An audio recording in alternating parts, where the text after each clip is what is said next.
जी अस्सलाम वालेकुम। लेक्चर 4।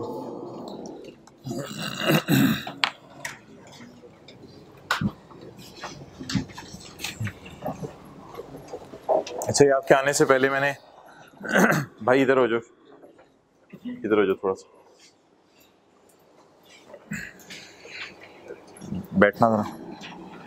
क्या आपके आने से पहले ये मैंने शेड्यूल नोट किया है, note to the financial statement. इसमें एक चीज़ कल हमने नहीं लिखी थी, वो मैंने एक्स्ट्रा लिखी है, वो आप भी लिख लें। नोट का नाम लिखना ज़रूरी है। नोट का नाम है, बोलें, इंटेंजिबल्स। जैसे आपको पैकेजेस की फाइनेंशियल स्टेटमेंट ने दिखाया था, ये मैंने एक फर्जी नंबर एज्यूम किया है 22। यानी आपको पता होगा फाइनेंशियल स्टेटमेंट्स में नंबर लगे हुए थे, क्योंकि पीपी का नोट अलग था, इंटेंजिबल्स का अलग था, तो पता नहीं सीरियल नंबर में कौन सा नंबर आ रहा हो, तो पेपर में भी आप कोई नंबर एज्यूम कर सकते हैं। तो मैंने 22 नंबर इसको दिए, नोट का नाम इंटेंजिबल लिखा है, तो इसकी कोई जगह ढूंढ के यहाँ पे आप लोग लिख लें नोट का नाम, जो कल आप सोल्यूशन अपना बना रहे हैं।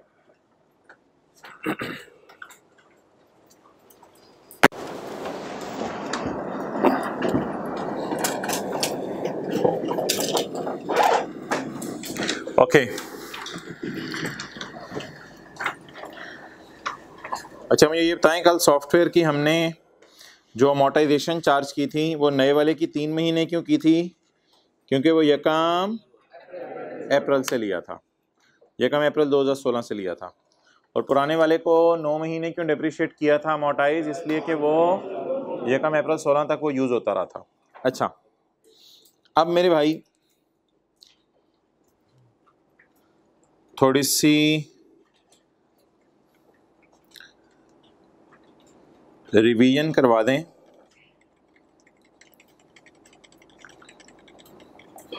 एक सेट है हमारा इंटेंजिबल्स का जो इंटरनली जनरेट होते हैं, उसमें एक सेट ऐसा है जिसको आपने इंटेंजिबल नहीं बनाना। ये किताब का पेज नंबर 21 है ना? किताब का नहीं मादरत, किताब में तो कोई और होगा, ये पेज नोट्स का। अच्छा, इंटेंजिबल्स ना खोलें, इंटेंजिबल्स इंटरनली जनरेटेड 5 ऐसे हैं जो इंटेंजिबल नहीं है, जिन्हें हमने सेट 1 का नाम दिया था। Goodwill, brand, message, publishing title और कस्टमर। अगर ये इंटरनली बनाए तो इंटेंजिबल नहीं है।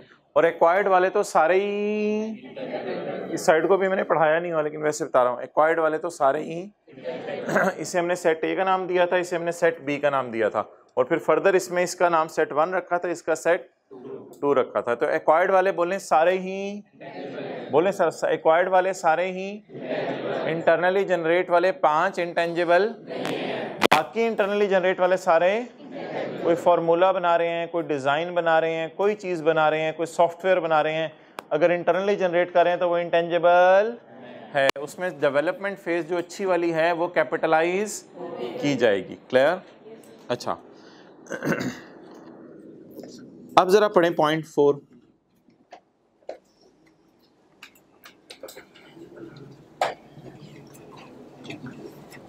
हाँ जी, बताएं।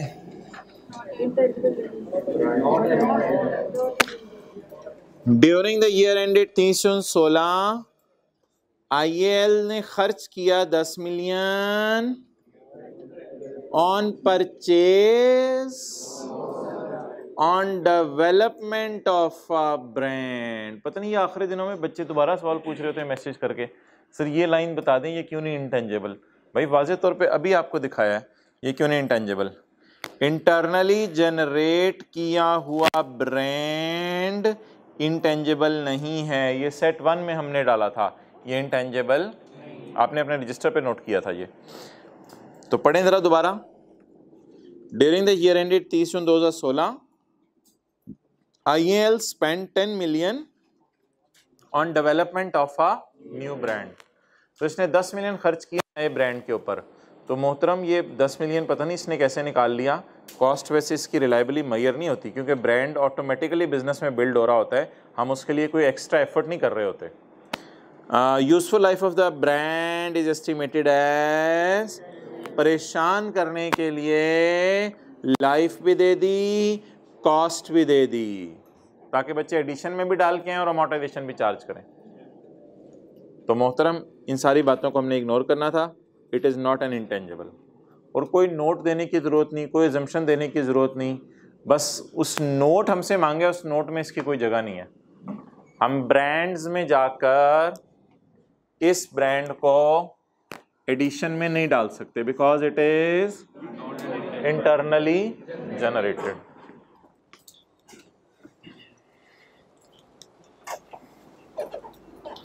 लेकिन किताब पे हम जरूर लिख लेंगे ताकि याद रहे,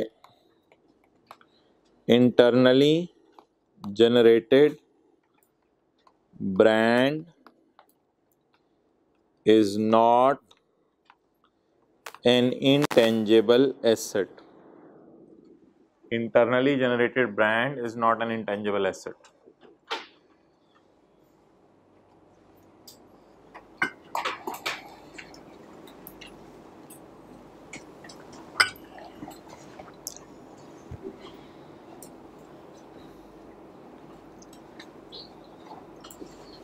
अच्छा जी, 0.5 के अंदर जो कॉन्सेप्ट आ रहा है ना, वो आपने पढ़ा हुआ है FR1 की क्लास में। 0.5 को पढ़ लें।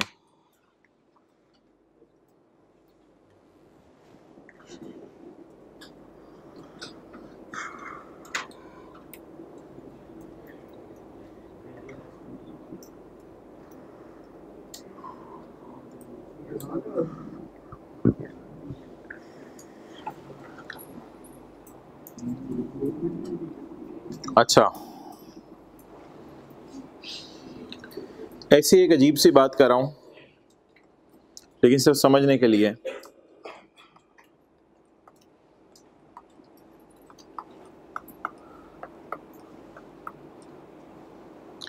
यहां पे आपने यहां पे खड़े होकर 2010 के पहले दिन एक लैंड खरीदी। फर्स्ट रो में जगह बना दें, वो बैग नीचे रख दें जो एंड पे पड़ा हुआ है। भाई ये बैग नीचे रख दो, लैपटॉप वाला। अच्छा, टाइम पे आएगा। 2010 के स्टार्ट में जाके आपने क्या खरीदी? लैंड खरीदी। आप 2010 में डेप्रिशिएट नहीं की, 11 में डेप्रिशिएट नहीं की, 12 में डेप्रिशिएट नहीं की, 13 में आपने डेप्रिशिएट नहीं की, क्योंकि लैंड को डेप्रिशिएट नहीं करते। 2014 में कोई नई हुकूमत आई, उसने कहा भाई ये लैंड गलत है बिल्कुल, इधर ये लैंड बिल्कुल नहीं होनी चाहिए, और ये लैंड हमारी है, पता नहीं आपने कैसे किया हुआ है। 2 साल का हम आपको टाइम दे रहे हैं, 2 साल के अंदर अंदर इस जगह को फारिग करो। अब क्या इंडेफिनिट लाइफ है लैंड की? अब तो लैंड की लाइफ आपको पता चल गई। ऐसी मिसाल दे रहा हूँ समझाने के लिए, तो लाइफ आपको पता चल गई। अब आपने फर्ज करें 10 लाख की लैंड ली थी, अब आप 5-5 लाख डेप्रिशिएट कर दें इधर, कहते हैं यार वो ख़त्म करो आप लैंड को। जो चीज़ पता है इसने फ़ायदा ही कितने साल देने हैं, और उसके बाद इस पर कब्जा हो जाना है। एक मिसाल दी है समझाने के लिए, हालांकि आइए 16 में कोई ऐसी बातें नहीं की हुई, एक मिसाल दी है समझाने के लिए। अब ज़रा आए इधर 0.5 में। इस तरह की बातें आप पढ़ते थे FR1 में कि एक एसेट है 10 साल के लिए ख़रीदते थे, अंदाज़ा बदल जाता था, उसकी उम्र सिर्फ 6 साल रह जाती थी, या 6 साल के लिए ख़रीदते थे, अंदाज़ा रहता था उसकी उम्र 50 साल हो जाती थी। इसी तरह एक कॉन्सेप्ट है कि आपने एक एक्सचेंज इन एस्टीमेट, आपने एक एसेट खरीदा जिसकी लाइफ इंडेफिनिट है, लेकिन बीच में चलते चलते पता चल गया उसकी लाइफ है। हुकूमत ने आपको, नवाज शरीफ ने आपको कहा आप असलहे का लाइसेंस ले लो, आपने कहा जी मैं इतने पैसे देता हूँ लाइसेंस लेता हूँ, 15 मिलियन दे के आपने लाइसेंस खरीद लिया नवाज शरीफ से। नवाज शरीफ ने कहा 15 मिलियन का तुम्हें मैं लाइसेंस देता हूँ असलहे का। आपने कहा कितने अरसे के लिए? नवाज शरीफ ने कहा ता क़यामत यूज़ करो, कोई मसला नहीं, बस 15 मिलियन एक दफ़ा हमारे ख़जाने में जमा करा दो, और 15 मिलियन जैसे ही तुम जमा कराओगे तुम्हें असलहे का लाइसेंस मैं दे देता हूँ इंडेफिनिट पीरियड के लिए। अपने जितने सिक्योरिटी गार्ड है उनको असलहा दे दो, हम में से कोई नहीं आपसे आके पूछेगा, इंडेफिनिट पीरियड के लिए लाइसेंस है। और फिर एकदम हुकूमत बदली, इमरान खान की हुकूमत आई, उसने कहा ना ना ना पुत्र, वो जो लाइसेंस नवाज शरीफ दे के गया था इंडेफिनिट पीरियड के लिए, वो बात मैं हुकूमत की गई वापस लेता हूं, और अब ये लाइसेंस की लाइफ है, इस लाइफ के अंदर तुमने इसको इस्तेमाल करना है, और उसके बाद ये एक्सपायर हो जाएगा। वो वाला कॉन्सेप्ट है। अब जरा पकड़ के अमोर्टाइजेशन एक दफा निकालने की आप खुद कोशिश कर लें, फिर मैं भी निकाल देता हूं।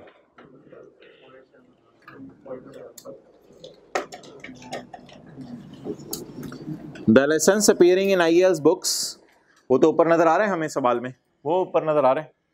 The license appearing in IELTS books was issued by government foreign. शायद मेरी फीलिंग है कोई पुरानी गवर्नमेंट होगी, पुरानी गवर्नमेंट ने इनडेफिनेट पीरियड के लिए दिया था।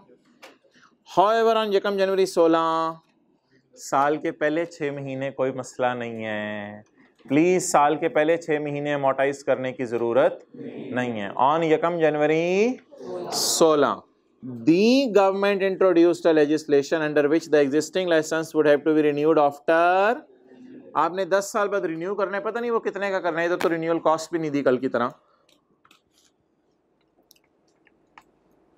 तो यकम जनवरी 26 को इसकी लाइफ पूरी हो जाएगी, ऐसा ही है ना।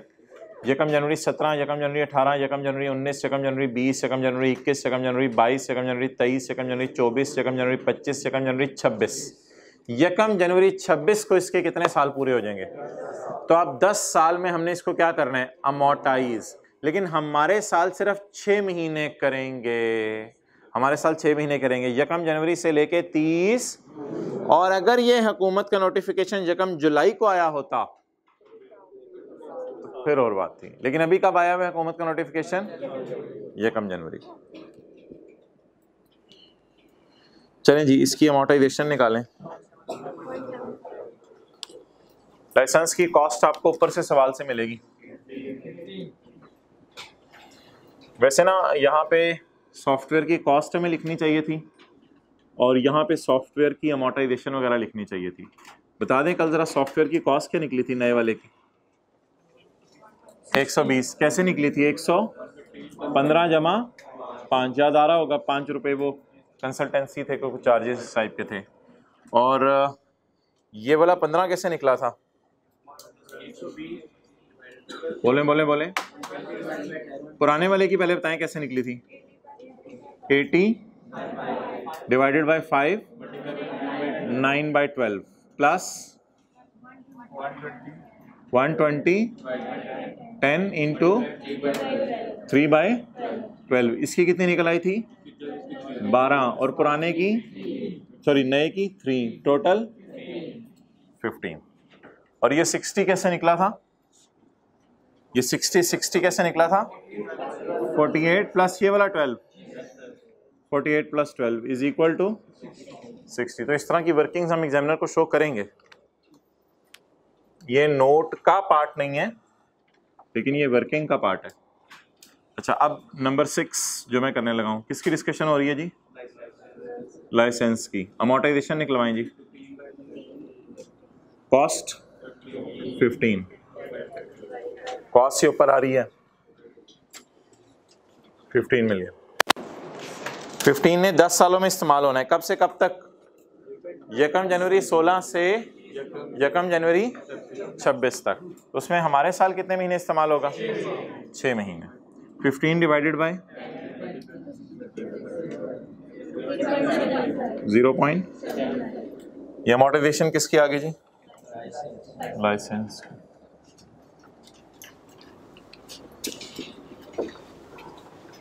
नोट कर लें, इधर जगह बना दें एक दफा, बैग उठा दें, बस ठीक है।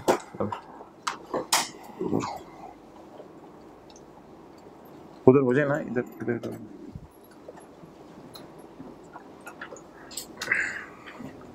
अच्छा जी, आगे पढ़ें। उधर रखो जरा कैमरा, किसी ने और वर्किंग को पुरानी नोट करनी है तो कर लेगा।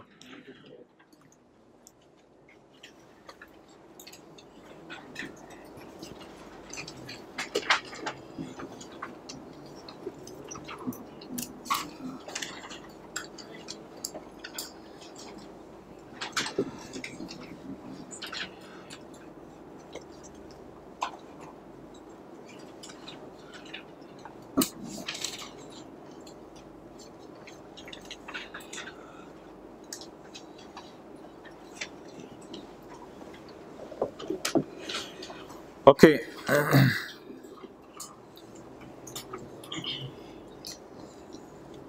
Point number 6, IEL uses cost model to value its intangibles and amortize them on straight line base. ठीक है जी, ओवर हो गया। अब टोटल्स कर देते हैं। अच्छा, ब्रांड्स की लाइफ ऊपर दी हुई थी, कितने साल है? ये कौन से वाले ब्रांड्स हैं? परचेज। इनके बारे में नीचे और कोई डाटा नहीं दिया हुआ, तो बस इनकी सिर्फ आप क्या कैलकुलेट करेंगे? अमोर्टाइजेशन इस साल की। क्लियर? ये वाला खाली रहनी थी ना अमोर्टाइजेशन जहाँ पे। तो ये कौन से वाले ब्रांड्स हैं बोले? परचेज्ड ब्रांड्स हैं। परचेज ब्रांड्स को क्या किया जाता है? अमोर्टाइज किया जाता है। इनकी लाइफ गिवन है इसलिए इनको अमोर्टाइज किया जाएगा।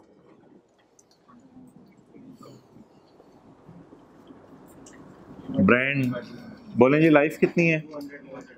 10 इयर्स। और कॉस्ट कितना आ गया? 20। चलिए टोटल कराएं, एडिशन भी नहीं।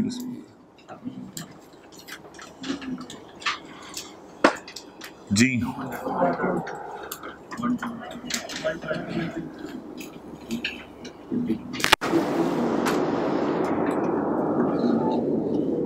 जी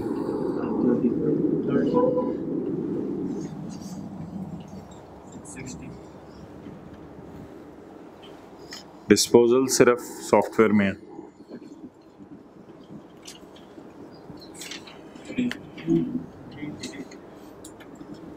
ये 3 किसकी अमोर्टाइजेशन बची है? वो जो न्यू सॉफ्टवेयर की। अबू बकर यहां तक है ना? यहां तक कवर हो रहा है? ओके 0 पॉइंट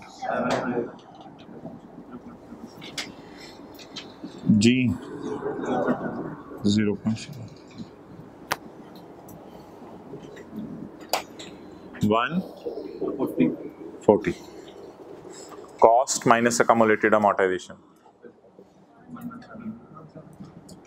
117 14 पॉइंट, बिल्कुल सही कह रहे हो बीवी। 29.25।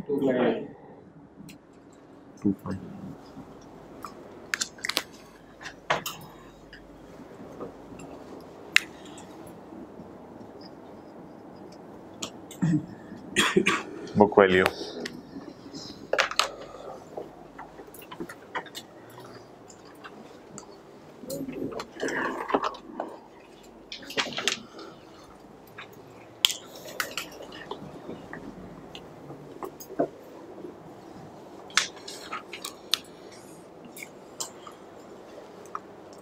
अच्छा, ये कुछ फॉर्मेलिटीज सी हैं, ये भी साथ ही कर जाएगा ने पूरी। लाइफ ब्रांड्स की कितनी थी? 10 इयर्स। सॉफ्टवेयर की, नए वाले की 10, नए वाले की लिख दें। ये इसमें आप 5 to 10 भी लिख सकते हैं, क्योंकि पुराने वाले की क्या थी? 5 और नए वाले की तो 5 to 10 भी चलेगा, कोई मसला नहीं। खैर है, कुछ नहीं। अमोर्टाइज तो हुए ना इस साल, अमोर्टाइज तो हुए ना इस साल। ये कौन सा न्यूमेरिकल फिगर्स हैं? ये तो यूजर को एक इन्फॉर्मेशन दे रहे हैं बस हम, तो चलेगा, कोई मसला नहीं। समझ आ गई बात? इसकी बेस पे न्यूमेरिकल फिगर्स तो नहीं आनी। कुछ की 5 थी लाइफ और कुछ की 10 थी। अच्छा जी, लाइसेंस पहले तो इंडेफिनिट थी लेकिन अब 10 ईयर। Production process 10 years. अच्छा जी, measurement model, measurement model revalue तो नहीं किया किसी को, तो measurement model cost, market value पे नहीं लेके गए किसी को। एक और चीज, अमोर्टाइजेशन मेथड, अमोर्टाइजेशन मेथड सबका ही स्ट्रेट लाइन है, लेकिन आप लोग पूरा लिखिएगा, एसएल नहीं लिखना पेपर में, स्ट्रेट लाइन।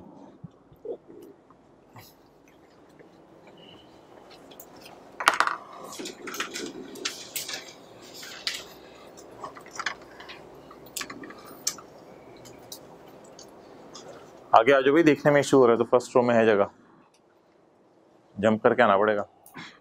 कोई नहीं, एक जंप है, बाकी क्लास अच्छी गुजर जाएगी। अच्छा हाँ जी, हाँ जी।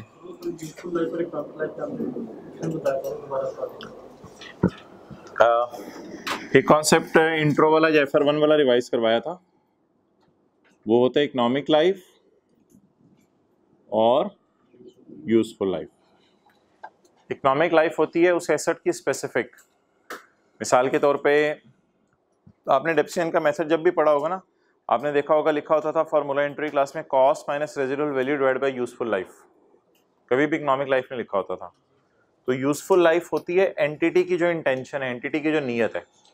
गाड़ी की इकोनॉमिक लाइफ 20 साल है, लेकिन आमतौर पे हम 5-6 साल पे क्यों डिप्रिशिएट करते हैं?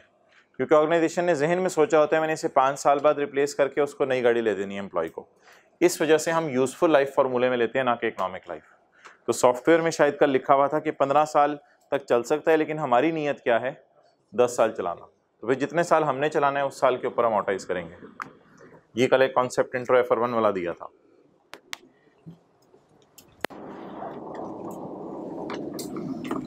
ओके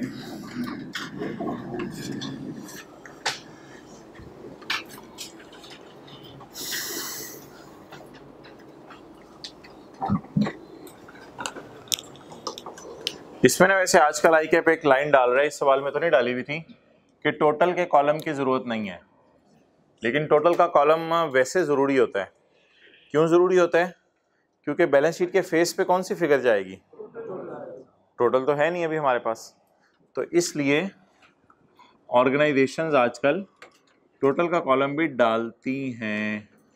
टोटल का कॉलम अगर डलेगा तो 200 जमा 80 जमा 15 295 150 360 88 36.5 negative 60 88 plus 36.5 minus 60। अच्छा लगता है कुछ लोग देख रहे हैं कि ये बच्चे कैलकुलेशंस कैसे करवा रहे हैं, कैलकुलेटर नहीं पकड़े हुए इन्होंने। 365 माइनस 64.5 300 पॉइंट। लेकिन अगर टोटल आप करें तो इसके बाद एक आपने चीज़ का ध्यान रखना है कि 300.5 जब निकला है ऊपर से ऐसे, तो आप ऐसे करके चेक ना कीजिएगा, क्योंकि ये बराबर ना है तो आपको टेंशन शुरू हो जानी है। तो हालांकि इन चारों का टोटल भी करें तो यही आना चाहिए 300.5। तो पेपर में टोटल कर दीजिएगा अगर टाइम हुआ। वैसे अब ICAP आजकल रिक्वायरमेंट में डाल रहे हैं कि टोटल करने की ज़रूरत नहीं है, टाइम लग जाता है। अब बैलेंस शीट पे क्या जाएगा? बैलेंस शीट के फेस पे 300 पॉइंट, ये बैलेंस शीट के फेस पे जाएगा। और P&L में क्या जाएगा? कितनी अमोर्टाइजेशन? कितनी? 36.5 ना 64.5 तो मोहतरम ये closing cost minus accumulated amortisation है, इसमें तो पुराने सालों की भी पड़ी हुई है। तो इसलिए बैलेंस शीट में ये जाएगा 300 पॉइंट, और P&L में क्या जाएगा? ये बैलेंस शीट में जाएगा, और P&L में क्या जाएगा? 36.5। और वो जो लॉस आया था वो भी जाएगा। कौन सा? ये नहीं एक एंट्री की थी, ये जो लॉस आया था, ये 20 का लॉस भी P&L में जाएगा। अभी कैमरा उधर रखें। हाँ, वो जो इन्होंने सही कहा है, एक और भी कोई खर्चे शर्चे थे, सॉफ्टवेयर में भी कोई खर्चा था 2 रुपये का, इधर लाओ। तो छोटी छोटी चीज़ें P&L की और भी आप आइडेंटिफाई कर सकते हैं। लेकिन फ़िलहाल मैं अमोर्टाइजेशन सिर्फ बताना चाह रहा था, अमोर्टाइजेशन कितनी जानी है।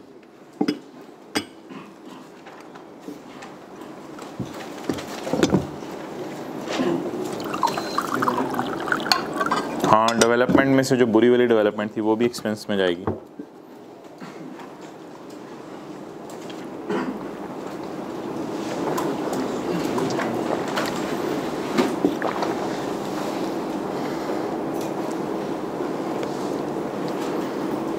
ओके, एंड पे आ जाए नोट्स के, और क्वेश्चन 6 निकालें।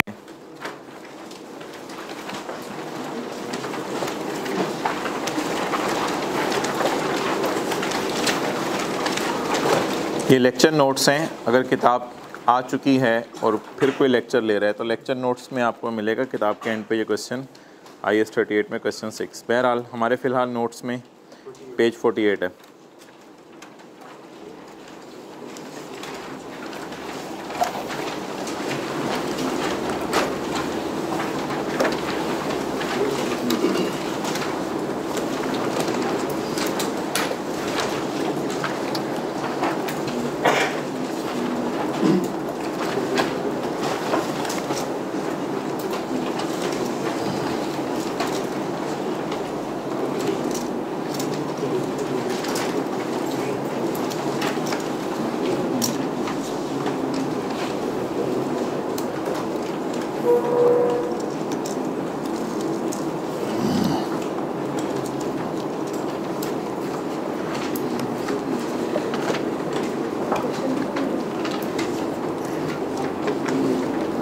चलें जी क्वेश्चन पढ़ते हैं भाई, स्क्रीन पे देखें बस।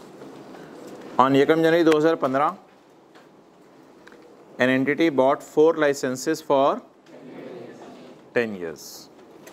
लाइसेंस हुकूमत से ख़रीदा 10 साल के लिए। Details are as follows. Cost 180 million समझ लें, जो मर्जी समझ लें, 180 में हमने ख़रीदा। Expected period of cash generation, कितने साल फ़ायदा देगा? 14 साल फ़ायदा दे सकता है, लेकिन हुकूमत से हमने कितने साल के लिए ख़रीदा? कितना अरसा ये हमें कैश जनरेट करके दे सकता है? 14 years। तो अगर यूज़फुल और इकोनॉमिक लाइफ अलग ना दी हो तो बस यूज़फुल और इकोनॉमिक लाइफ एक ही होती है। तो ये तो इसकी आगे मोहतरम कौन सी लाइफ? Useful life. कितने अरसे तक हमें ये कैश जनरेट करके दे सकता है? हुकूमत ने कितने साल के लिए दिया है? 10 साल के लिए। हमें कितना अरसा फ़ायदा दे सकता है? 14 साल के लिए। रिन्यू कितने में होगा? 2 रुपये में। ख़रीदा कितने में था? 180 में। बल्कि इनको रुपीज़ इन मिलियन समझें। कितने मिलियन में ख़रीदा? 180 मिलियन में। रिन्यू कितने में होगा? 2 मिलियन में। ये रिन्यू कितने अरसे के लिए होगा? हुकूमत licence can be renewed for original legal life, extension, useful life. लो जी, ये तो 3 किस्म की चीज़ें आ गई। अब आपने बड़ा अटेंटिवली बात को समझना है। ये तो 3 किस्म की चीज़ें आ गई। कल वाले सवाल में ऐसा कोई मसला नहीं था, 3 किस्म की चीज़ें नहीं थी कल वाले। अगर आप सवाल देखें, पहला सवाल क्वेश्चन 4 जो था, इधर ही देखें बस, उसमें लीगल लाइफ गिवन थी, लीगल लाइफ गिवन थी, लेकिन लीगल लाइफ में कोई रिन्यूअल का तस्वर नहीं था। खाली क्या गिवन थी और साथ क्या गिवन थी? तो हमने लीगल और यूजफुल को कंपेयर किया था। इसमें से किस पे अमोर्टाइज कर दिया था? शॉर्टर के ऊपर। ठीक है, इस सवाल में आए जो आज वाला है, इसमें उसी तरह लीगल लाइफ गिवन है जैसे उस सवाल में गिवन थी अभी, और उसी तरह यूजफुल लाइफ, लेकिन एक चीज़ नई और गिवन है। वो क्या गिवन है? ये कॉन्सेप्ट भी कल अगले सवाल में 5 में डलवा के आपको समझा दिया था।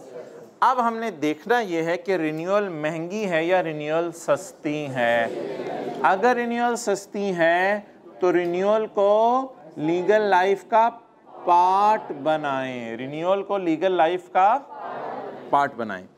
अब जो डिसाइडिंग फैक्टर होगा सस्ती महंगी के लिए, उसको मैं ग्रीन हाइलाइटर से हाईलाइट करूंगा। 180 रुपये या 180 मिलियन के मुकाबले में 2 मिलियन होने के बराबर है या ना होने के बराबर है? तो 180 बमुकाबला 2, तो इसका मतलब है सस्ता रिन्यू हो रहा है, महंगा? तो अगर सस्ता रिन्यू हो रहा हो तो ऐसी सूरत के अंदर ज़रा देखते रहिएगा आप। खैर है, ए स्किप हो गया, मादरत मेरे से। लीगल लाइफ, कौन सा लाइसेंस? लाइसेंस डी की बात कर रहे हैं हम। लीगल लाइफ को मैं 10 लूं या मैं रिन्यूअल भी कराऊंगा? तो लीगल लाइफ को कितने साल लूं? 15 साल। लीगल लाइफ कितने साल हो गई जी? 15 साल। वाई? 10 साल के लिए कितने रुपए दे के मिला? 180 मिलियन। 5 साल के लिए और मिल जाएगा कितने रुपए दे के? 2 मिलियन। तो मैं क्या कहूँगा, ये तो बम्पर ऑफर है एक तरह की, और मैं इसको ज़रूर अवेल करना पसंद करूँगा। तो इसका मतलब है कि मुझे रिन्यूअल क्या पड़ रही है? इसका मतलब है मैं लीगल लाइफ 10 लूँ या रिन्यूअल डाल के लूँ? डाल। अब बता दें लीगली ये मैं कितने साल इस्तेमाल करने की नीयत रखता हूँ, लेकिन वो एसेट कहते हैं मैंने फ़ायदा कितने साल देना है? यूज़फुल लाइफ बताएं जी 14। इनमें से लोअर या शॉर्टर बताएं। अब मुझे बता दें मैं इस इंटेंजिबल को कितने सालों पे अमोर्टाइज करूंगा? 14 पे। कॉस्ट क्या है इसकी? और बाकी 2 रुपये देखी जाएगी जब खर्चा होगा। कॉस्ट 180, अमोर्टाइजेशन बोलें 180 डिवाइडेड बाय 14 कितना? 13।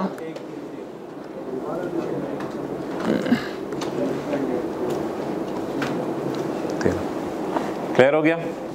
अब तसल्ली से एक दफ़ा सवाल दोबारा पढ़ लें, या वाइट बोर्ड से, अपने कॉपी से नहीं, किताब से नहीं, वाइट बोर्ड से एक दफ़ा सवाल दोबारा पढ़ लें और सोल्यूशन देख लें। येलो में क्या गिवन है? लाइफ्स, और ग्रीन में कॉस्ट अमाउंट्स। कितने का ख़रीदा 10 साल के लिए? अगले 5 साल में कितने का और मिल सकता है? इसका मतलब है पैसे ना होने के बराबर देने पड़ेंगे। तो बता दें अगर पैसे ना होने के बराबर देने पड़ेंगे तो मैं लाइफ 10 साल लूँ या 10 जमा 5 15? मैं ज़रूर सस्ती चीज़ रिन्यू कराना पसंद करूँगा। अब जब लीगल लाइफ 15 हो गई, यूज़फुल लाइफ को तो मैं बदल नहीं सकता, वो तो सवाल में गिवन है। वो कितनी है? 14। तो बता दें जो चीज़ लीगली 15 साल हमारे साथ रहेगी लेकिन फ़ायदा 14 साल देगी, तो उसको डेप्रिशिएट या अमोर्टाइज कितने अरसे पे करें? तो कॉस्ट पकड़ी हमने, 180 डिवाइड किससे किया? तो कॉस्ट ये निकल आई, अमाउंट वो तो गिवन थी, और अमोर्टाइजेशन 13 निकल आई। क्लियर? ओके, चलें जी, अब अगला चैलेंज कबूल करते हैं।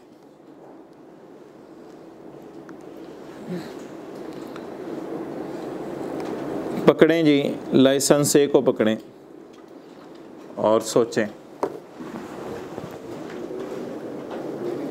लाइसेंस ए को पकड़ें।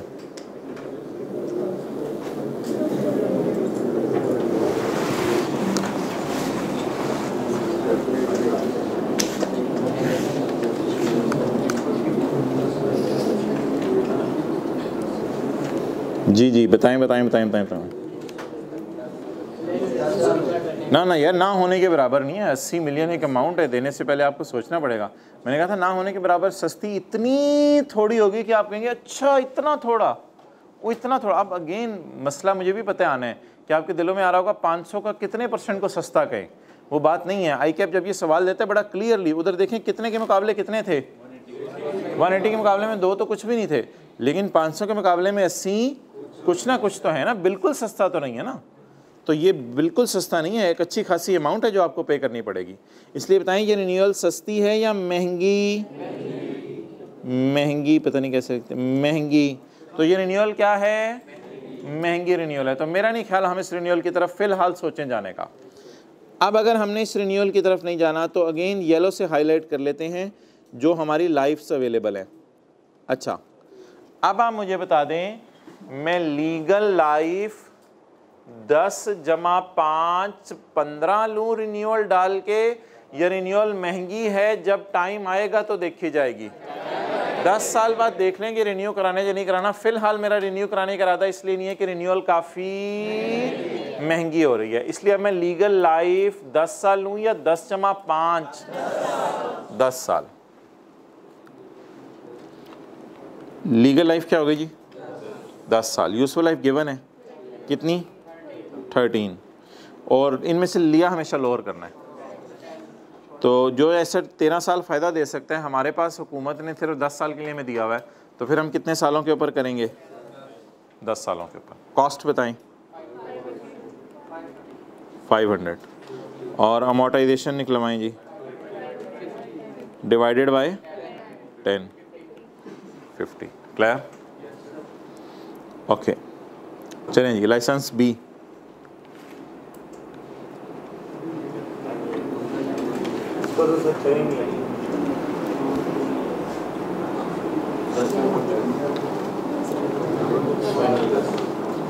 कुछ लोग कह रहे हैं इसको अमोर्टाइज नहीं करेंगे। भाई वो बात अपनी जगह कि इसकी इंडेफिनेट लाइफ है, लेकिन पूरे प्रोसेस से गुजार के आप किसी और रिजल्ट पे पहुंचेंगे। फ़ौरन हेस्टी डिसीजन लेने की ज़रूरत नहीं है। अच्छा, अब आप जी मुझे बता दें 560 के मुकाबले में 120 कुछ है। हाँ, 560 के मुकाबले में कोई 5, 6, 7, 8, 10, 15, 20 रुपये पड़े होते फिर हम कहते हैं ना होने के बराबर है, लेकिन 560 के मुकाबले में 120 इज़ समथिंग। इसका मतलब है बताएं सस्ता रिन्यू हो रहा है या महंगा? महंगा रिन्यू हो रहा है। अच्छा, अब आप हजरात मुझे बता दें क्या मैं रिन्यू करवाना पसंद करूँगा या देखी जाएगी? देखी जाएगी। अब आप मुझे बता दें ऐसी सूरत में मैं लीगल लाइफ 10 + 5 15 लूँ या 10 साल लूँ? 10 साल लूँ। लीगल लाइफ कितनी आ गई जी? 10 साल। और यूज़फुल लाइफ इनडेफिनेट। असलहे का शिकार का लाइसेंस है। शिकार जो है परिंदे हम कर सकते हैं जब मर्जी जंगल में चले जाएं, क़यामत तक परिंदे शिकार इंशाल्लाह होते रहेंगे। लेकिन हुकूमत जिस मुल्क में मैं रह रहा हूँ वो सिर्फ 10 साल की इजाज़त देती है जंगल में जाने की, उसका लाइसेंस बेचती है, उससे ज़्यादा का लाइसेंस देती नहीं है हुकूमत। अब इनडेफिनेट होने का इसके मुझे क्या फ़ायदा है?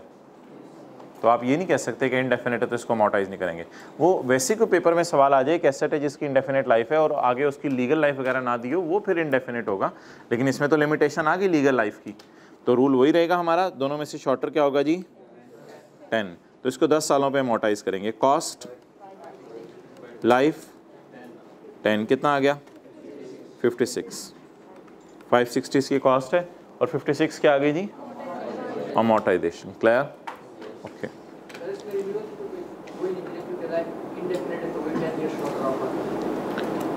रिन्यूअल का क्या कह रहे हो? रिन्यूअल ऐड करने की वजह इनडेफिनेट या वो नहीं है। बात को सिंपल रखें जिस तरतीब से चल रही है। कॉस्ट को कंपेयर किया करना है, बस कॉस्ट को कंपेयर करके डिसीजन लिया करना है। सस्ता रिन्यू हो रहा है 560 की बनिस्बत या महंगा? महंगा रिन्यू हो रहा है, तो बस इसलिए आपने रिन्यूअल को इग्नोर करना है। अब आखिरी खुद ही कर लें आप। सी,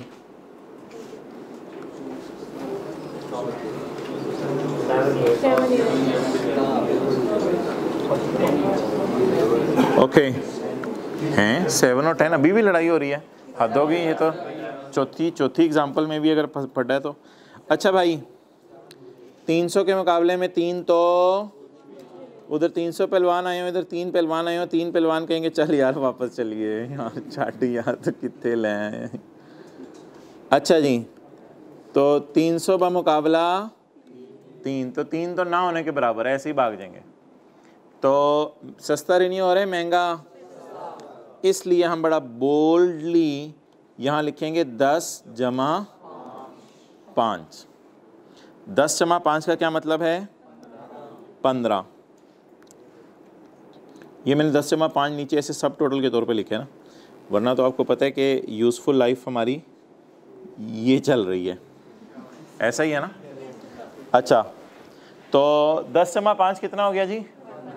15। 15 what is 15 now? Legal life. और यूज़फुल लाइफ बता दें जी 7 ईयर्स। अब बता दें 15 साल हुकूमत ने हमें दिया हुआ है 15 साल के लिए, लेकिन इससे फ़ायदा सिर्फ कितने साल आने हैं? 7 साल आने। तो क्या बनेगा जी? वैसे तो हम रिन्यू इसमें कराना पसंद भी नहीं करेंगे क्योंकि चलें छोड़ें, वो बात अलग है, सिंपल रूल पे रहें। हाँ जी, लोअर क्या आ गया? 7। कॉस्ट पकड़ें 300, 300 को डिवाइड करें 7 पे 43 अराउंड। चलें अब 1-2 मिनट लगा के सारी अमोर्टाइजेशन ज़रा दोबारा निकाल लें रजिस्टर के ऊपर सॉल्व कर लें, ये सफ़े के ऊपर भी जगह है, वहाँ पे लीगल और वो शॉर्टर वाली ज़रूर कैलकुलेशन करें। ये जो कैलकुलेशन मैंने मिटाई है ना, ये देखें, ये वाली कैलकुलेशन आप हज़रात ज़रूर करें, एक दफ़ा रनिंग में आ जाएगी। सारा सवाल दोबारा कर लें इधर ही बैठ के, तरतीब से चलें, license A B C D।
जी आ जाए।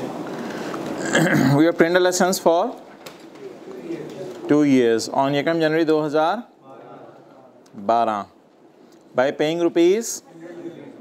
It can be renewed for further period of by paying rupees. No useful life given. Useful life not given. कोई मसला नहीं, खैर है, बस हम लीगल से ही खेल लेते हैं। यूज़फुल लाइफ कोई मसला नहीं, यूज़फुल लाइफ गिवन नहीं है। असल में लाइसेंस होगा ना तो उसने यूज़फुल लाइफ बंदे ने कहा होगा मैंने क्या देखनी, बस लाइसेंस जितने अरसे का उतना अरसा इस्तेमाल करता हूँ बस, तो यूज़फुल लाइफ नॉट गिवन, कोई मसला नहीं। अच्छा, अब आप मुझे बता दें जी, पहले ग्रीन से क्या सर्कल लगाएं, ग्रीन से किससे हाईलाइट करेंगे यार पता है?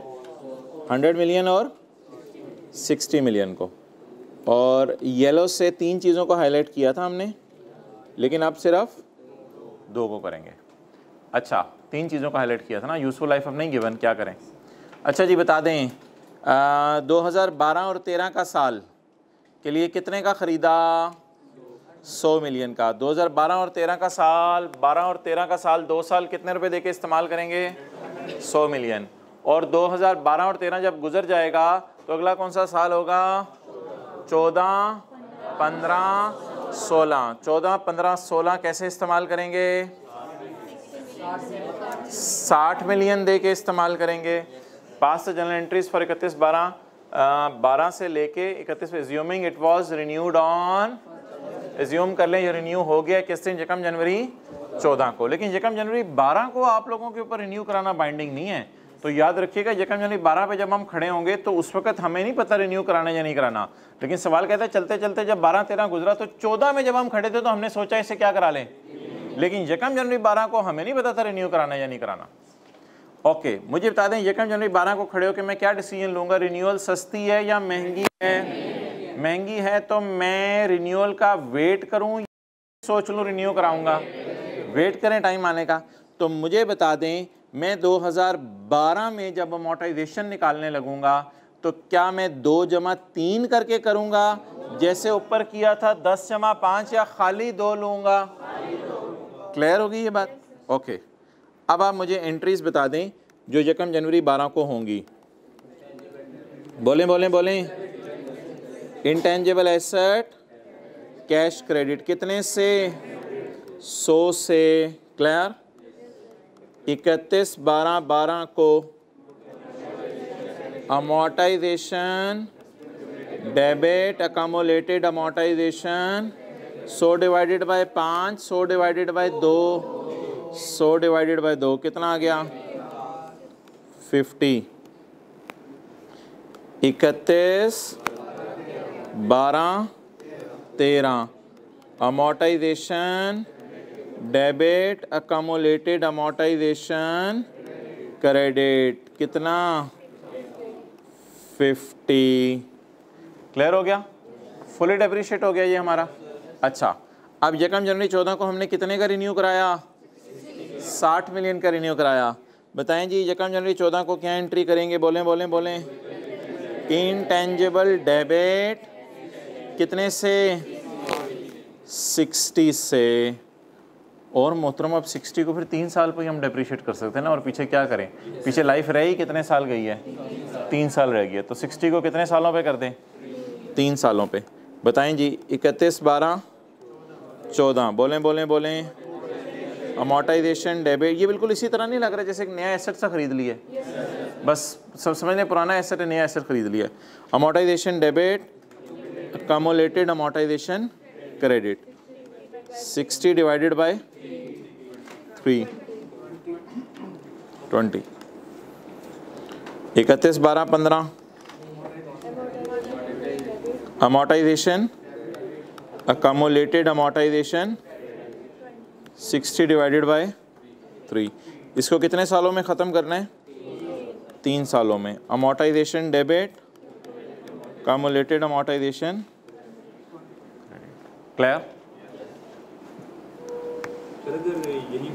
जी जी जी जी जी जी जी जी बिल्कुल बिल्कुल बिल्कुल।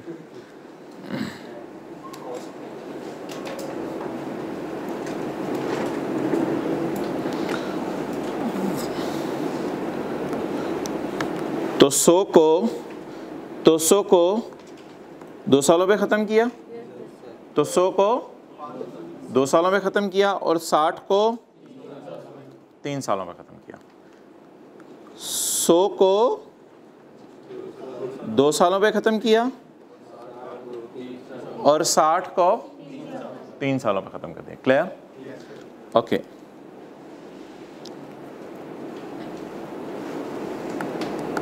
क्वेश्चन 7A बनेगा ना? 7A। Assume renewal cost is ₹60 नहीं 6 मिलियन। अब 100 के मुकाबले में 6 तो ना होने के बराबर है। हम तो ये बम्पर ऑफर अवेल करेंगे। अब शुरू करें एंट्रीज करना? तैयार हैं? रेडी हैं? चलें जी क्वेश्चन 7 है, लिख लें आप पहले, फिर मैं उसको सॉल्व करता हूँ। उसका सोल्यूशन तो नहीं है अवेलेबल, उसका सोल्यूशन हमें बनाना पड़ेगा खुद।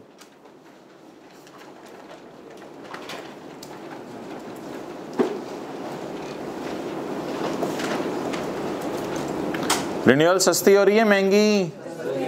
सस्ती हो रही है।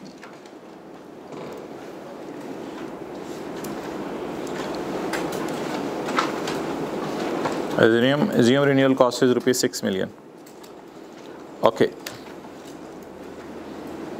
अच्छा, आपने तो इस तरह किया ना, मैं तो इधर प्रॉपर सवाल बनाऊंगा।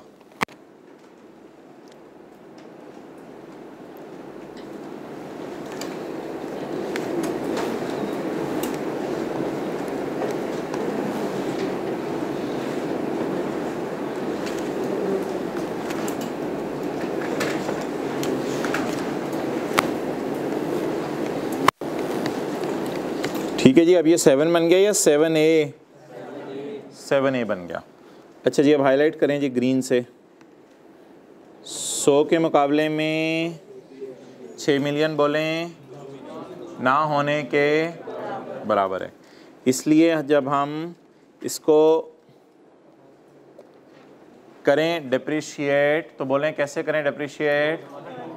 बोलें हाँ, लाइफ कितने साल ले लें? 5 साल ले लें। ओके चलें जी, लेट स्टार्ट। पहली एंट्री कर देना 1 जनवरी 12 को, एसेट डेबिट कैश क्रेडिट। आप भी इंजॉय कर रहे होते हैं पता नहीं।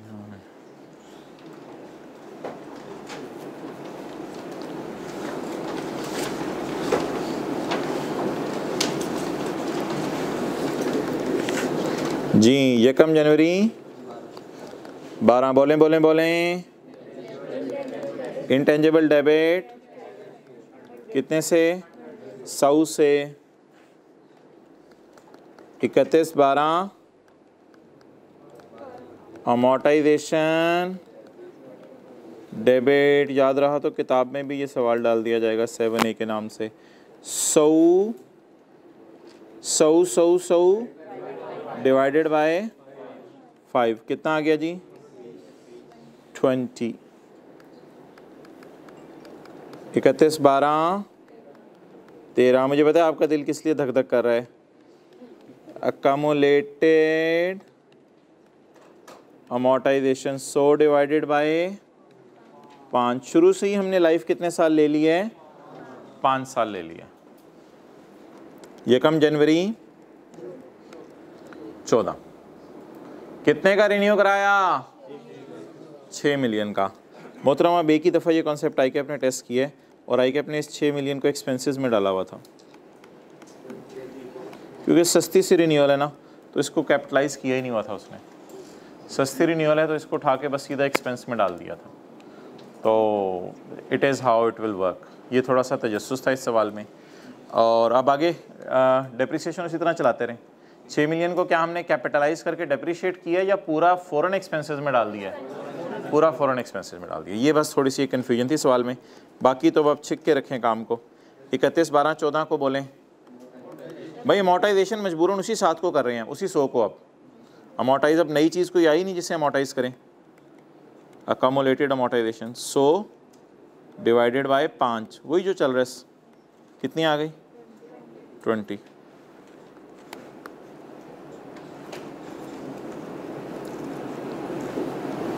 और आगे जी 31/12/15 को भी यही एंट्री होगी और 31/12/16 को भी। यार नहीं करते वो इसमें। वैसे ना स्टैंडर्ड मैंने पढ़ा था, स्टैंडर्ड में वाज़े तौर पे कोई बात नहीं लिखी हुई, लेकिन ना होने के बराबर कॉस्ट है, जिसको मटीरियलिटी कॉन्सेप्ट नहीं कहते आप, तो इस वजह से उसने इसको एक्सपेंस में डाल दिया।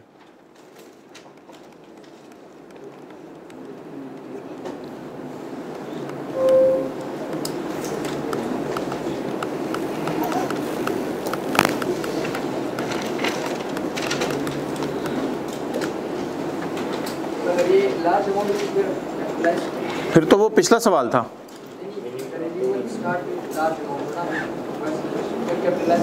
नहीं 100 के मुकाबले में देखना है आपने।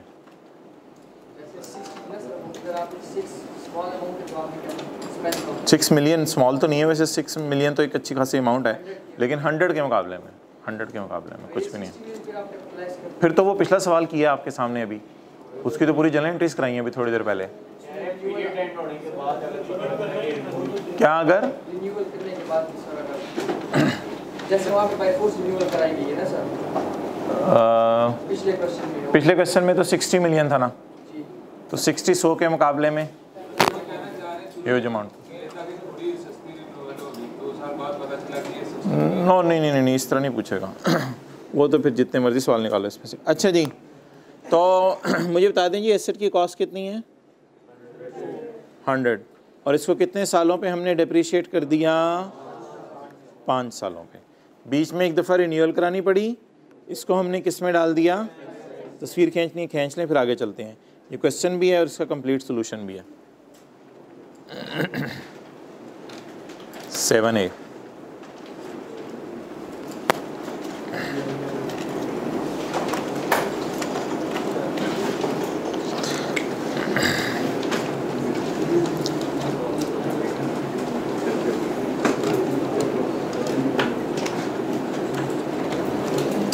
ओके। अब इस बात को आप इस पेज से ज़रा वेरीफाई कर लें।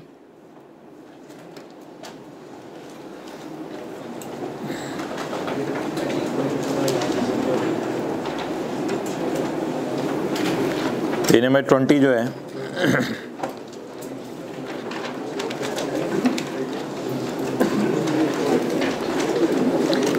जी भाई, इंटेंजिबल्स को अमोर्टाइज कैसे किया जाता है, शॉर्टर ऑफ, और लेकिन लीगल लाइफ जो पहला वाला हमने सवाल किया था, कभी 10 ले रहे थे, कभी 15, कभी 10 ले रहे थे, कभी 15।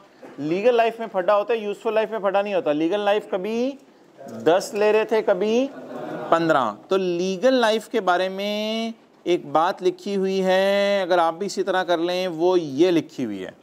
क्या बात है लीगल लाइफ के बारे में?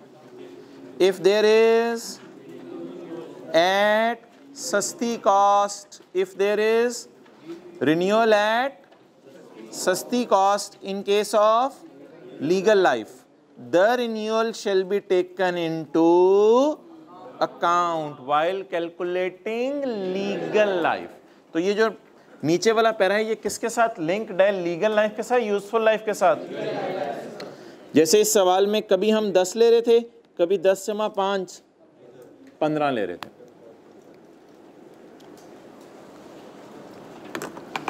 तो लीगल में छोटा सा ऐसे ही अगर मैं लिख दूं अपने समझने के लिए, आ गई ब्रैकेट में, कंसिडर रिन्यूअल इफ मिनिमल।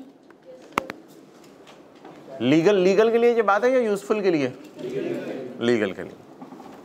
तो कंसिडर रिन्यूअल इफ मिनिमल।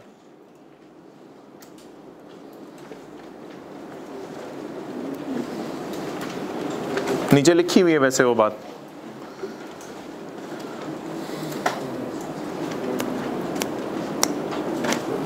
हाँ, ये लाइसेंस वगैरह में ही होता है लीगल लाइफ, वरना आम जो सॉफ्टवेयर्स वगैरह या इन चीज़ों में कम ही होता है। अनलेस कोई कंपनी आपको लाइसेंस देते हैं, सॉफ्टवेयर वाले भी कह सकते हैं कि लीगल लाइफ इतनी है। अच्छा जी, पेज 20 पे आप रहें, कुछ इंपॉर्टेंट बातें होनी हैं। ये एक डिस्कशन है जी हमारी रेजिडुअल वैल्यू की, और एक डिस्कशन है मेजरमेंट की। तो पहले मेजरमेंट की डिस्कशन कर लेते हैं। अटेंटिव रहने ज़रा आपने। इनिशियली मेजर किस पे किया जाता है एसेट को? कॉस्ट पे। सब्सिक्वेंटली आपके पास चॉइस है ना, चॉइस है, या आप या इसको फेयर वैल्यू मॉडल नहीं कहना मोबाइल वाले भाई, इसको फेयर वैल्यू मॉडल नहीं कहना, इसको क्या कहना है आपने? क्योंकि फेयर वैल्यू मॉडल किस स्टैंडर्ड में लफ्ज़ है? IS 40 में। तो इसको कौन सा मॉडल कहने हैं? Revaluation model.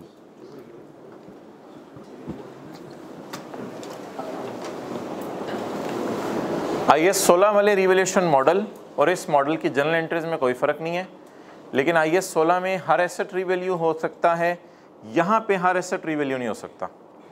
क्यों? IS 16 में अगर आपके पास AC है, या आपके पास लैंड है, या बिल्डिंग है, या प्लांट है, उन सब की मार्केट वैल्यू मिल सकती है आपको। लेकिन इंटेंजिबल्स की मार्केट वैल्यूज इतनी कॉमनली अवेलेबल नहीं होती मार्केट में, इसलिए इंटेंजिबल्स को रीवैल्यू करने के लिए एक शर्त है। अगर वो शर्त पूरी होगी तो आप इंटेंजिबल को रीवैल्यू करेंगे, अगर वो शर्त पूरी नहीं होगी तो इंटेंजिबल को रीवैल्यू नहीं करेंगे। वो जरा शर्त आप मुझे बता दें क्या है। ओनली बी, ये सबसे बड़ा डिफरेंस है IS 16 और IS 38 में। वैसे तो IS 38 IS 16 वाली काफ़ी चीज़ें चला रहा है, लेकिन डिफरेंसेस भी छोटे छोटे आ रहे हैं। Only be revalued if active market is, active market तो एक बाजार होगा जिस बाजार में बोली लगती होगी, हाँ भाई कितने का सॉफ्टवेयर, कितने का बेचने आए हो। तो बहुत रेयर इंटेंजिबल्स होते हैं जिनकी एक्टिव मार्केट अवेलेबल हो। एक्टिव मार्केट का मतलब है बायर अवेलेबल है, सेलर। अब आप कोई जे डॉट वाले अपना ब्रांड बेचने चले जाए, नहीं भाई ये कहाँ बिकेगा, कहीं नहीं बिकेगा। हाँ, अगर आप एक दो बंदे को बेचने को तैयार हो जाए, इसका मतलब ये नहीं कि उसकी एक्टिव मार्केट है। एक्टिव मार्केट का क्या मतलब है भाई, दुकानें हैं, ग्राहक आ रहे हैं, जा रहे हैं, जब भी जाएं मार्केट में जाके बेच सकते हैं। अगर कोई बंदा कह दे कि मैंने आपकी इस चीज़ की ये वैल्यू लगा दी है, तो इसका क्या मतलब है कि इसकी मार्केट बन गई है? No, not at all. चाहे आप 2 बंदों से कीमत लगवा लें, 3 से कीमत लगवा लें, वो आप उनसे अपने कहने पे कीमत लगवा रहे हैं, ना कि उसकी मार्केट बना रहे हैं। तो जहां मार्केट अवेलेबल हो इंटेंजिबल की, जहां इंटेंजिबल खरीदे बेचे जाते हो, जैसे सब्जी की मार्केट अवेलेबल है, एग्जैक्टली उसी तरह वहां आवाज़ें लग रही होती हैं, ये चीज़ इतने की, ये चीज़ इतने की, उसी तरह इंटेंजिबल्स की मार्केट अवेलेबल होनी चाहिए। अगर मार्केट अवेलेबल नहीं है तो बोलें रीवैल्यू नहीं हो सकता। If no active markets and valuer assign a value, we will not. IS 16 में एक लाइन लिखी होती थी, professional valuer has assigned a value of इतने। ना ना ना ना ना, अगर सवाल में एक्टिव मार्केट अलर्ट नहीं लिखा हो तो वैल्यूअर की क्या हैसियत है इसकी वैल्यू असाइन करने वाली। इफ नो एक्टिव मार्केट और वैल्यूअर से जाके आप वैल्यू लगवा लें तो उस वैल्यू को आपने इग्नोर करना है और आपने एसेट को रीवैल्यू ही कॉस्ट मॉडल पे रखना है। अच्छा, if there is a restriction on transfer और सेल, वी विल नॉट। कुछ एसेट्स ऐसे होते हैं इनकी एक्टिव मार्केट भी नहीं होगी, याद रखिएगा। किसी चीज़ पे रिस्ट्रिक्शन लगा दी अगले बंदे ने, तुम इसे बेच ही नहीं सकते। जिससे मिसाल के तौर पे हुकूमत ने आपको लाइसेंस दिया और दे देते हुए क्या कहा, ये लाइसेंस आपके पास है, आप आगे किसी को बेच। अब अगर आगे बेच नहीं सकते तो इसको रीवैल्यू करा के क्या फ़ायदा, मार्केट में इतने का, मार्केट में जितने मर्जी का हो जाए, क्या आप उसको बेच के वैल्यू रियलाइज कर सकते हैं? तो if there is a restriction on transfer और sale, it will not be revalued. Interesting. If there was active market थी, but now there is, लेकिन अब, पहले वो बाजार था लेकिन अब वो बाजार बंद हो गया। We will keep at, तो जो आखिरी दफ़ा रीवैल्यू हुआ था उसी वैल्यू पे फिर आप रखें, वही इसकी कॉस्ट एज्यूम की जाएगी या वैल्यू एज्यूम की जाएगी, जो भी आप कह लें। तो मिसाल के तौर पे ख़रीदा था आपने 100 रुपये का और आखिरी दफ़ा रीवैल्यू हुआ 120 का, तो किताबों में कितने पे रखेंगे? 120 पे रखेंगे। बहरहाल रिवैल्यूएशन की जनरल एंट्रीज में अभी नहीं करा रहा, वो इंशाल्लाह आने वाले दिनों में करेंगे।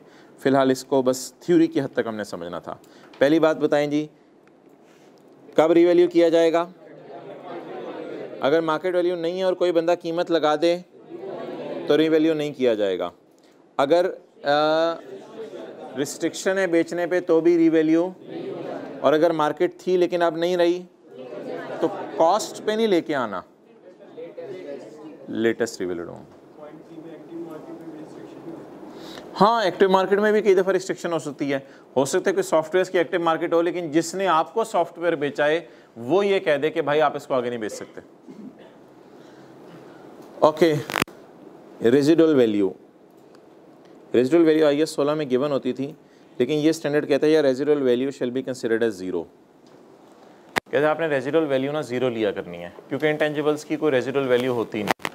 हाँ, 2 सूरतों में रिलैक्सेशन है, अनलेस देर इज़ अ वादा बाय थर्ड पार्टी, इरादा नहीं सिर्फ वादा, थर्ड पार्टी आपसे वादा कर ले एंड पे इतने का ख़रीद लूँगा, या उसकी क्या अवेलेबल हो, एक्टिव मार्केट अवेलेबल हो। अच्छा, यहाँ ना थोड़ी सी ज़रा फोकस करें, रिलैक्सेशन मिल गई है, यहाँ थोड़ी सी रिलैक्सेशन मिल गई है। क्या रिलैक्सेशन मिल गई है? एक तो आपका है ना इंटेंजिबल की मार्केट अवेलेबल है, बाज़ार में बिकता है, फिर तो आप बड़े फ़ख्र से रेजिडुअल वैल्यू लें, इंशाल्लाह 5 साल बाद बाज़ार में जाके इतने का बेच दूँगा। लेकिन अगर बाज़ार में नहीं बिकता और किसी थर्ड पार्टी ने, किसी साथ वाले दुकानदार ने कहा है कि यार माशाल्लाह आपके पास तो बड़े पैसे हैं, आप तो महंगी महंगी चीज़ें इस्तेमाल करते हो, 5 साल बाद जब ये चीज़ थोड़ी सी हल्की हो जाएगी, यार मुझे दे देना, मैं आपसे वादा करता हूँ मैं आपसे ये चीज़ ले लूँगा। तो ऐसी सूरत में रीवैल्यू हम फिर भी नहीं कर सकते, रीवैल्यू करने की इजाज़त नहीं है, क्योंकि क्या अवेलेबल नहीं। तो रेजिडुअल वैल्यू की डेफिनेशन ने थोड़ा सा ज़रा हल्का हाथ रखा है और इसने रिलैक्सेशन दे दी। इसने कहा अगर कोई थर्ड पार्टी वादा कर लेना इतने का तुमसे खरीद लूँगा मैं, तो आप क्या कर दें, रेजिडुअल वैल्यू ले लें सवाल में। लेकिन अगर इधर कोई थर्ड पार्टी वादा कर दे या वैल्यू और कीमत लगवा दे, तो ऐसी सूरत में आप कभी भी रीवैल्यू नहीं कर सकते, क्योंकि यहाँ सिर्फ एक ही शर्त है, क्या, एक्टिव मार्केट अवेलेबल। इधर थोड़ी सी रिलैक्सेशन है, या तो एक्टिव मार्केट अवेलेबल है तो भी रेजिडुअल वैल्यू ले लें, अगर एक्टिव मार्केट नहीं है तो कोई थर्ड पार्टी वादा कर ले कि इतने का ले लूंगा, तो बस ठीक है, फिर आप उसको रेजिडुअल वैल्यू ले लें। ओके, चलें जी, अगला चैलेंज एक्सेप्ट करें, पास्ट पेपर्स में आ जाएं, पास्ट पेपर्स।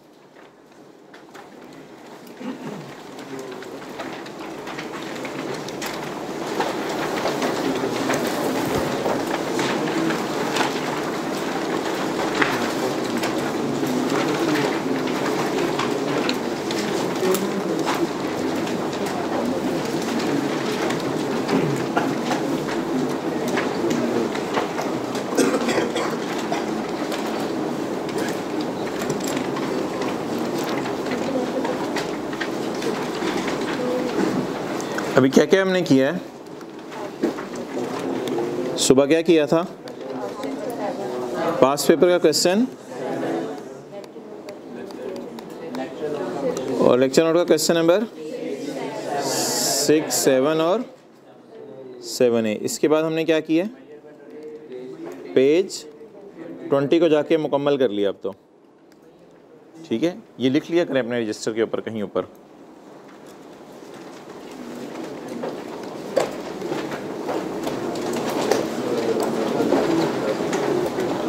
मैं कोशिश करूँगा किसी तरीके से आपके साथ भी ये शेयर हो जाए अगर इस सेशन के एंड पे, या टॉपिक एंड पे, कि किस दिन क्या क्या किया था, ये मैं अपने एंड पे नोट करा होता हूँ।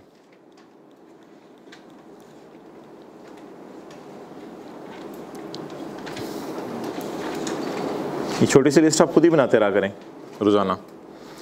ओके, अच्छा जी, फिर हम आ गए हैं क्वेश्चन 5 की तरफ, लेकिन उसमें देखते हैं क्या क्या करना है। जो जो एडजस्टमेंट्स मैं करूँगा वो यहाँ लिख लेंगे।